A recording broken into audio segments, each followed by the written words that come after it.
This is the Excel lesson 4 step-by-step for using cell references and formulas. We're now going to look at absolute cell references. We just saw in our O4 budget cell references solution that relative cell references change depending on the location of in the worksheet. Let's click on cell B18 where we replaced a value with a cell reference for B3. Let's click in the formula bar and let's insert dollar signs before the B and before the 3.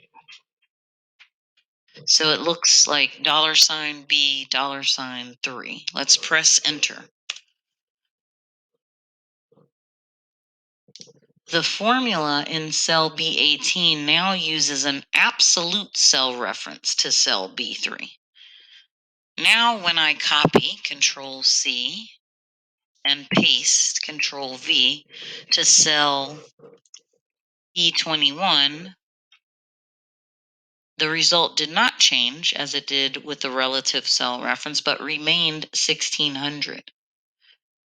Let's copy from cell B21 to cell C21. Again, the result is still 1600. Notice in the formula bar that neither the B nor the 3 change, no matter where it's located in the worksheet. This is an absolute cell reference.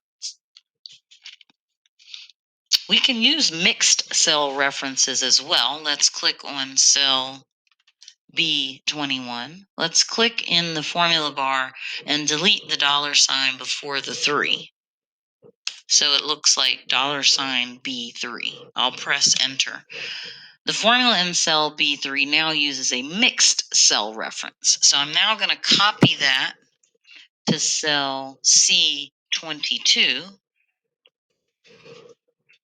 The displayed result is 440, which is different from the result in B21.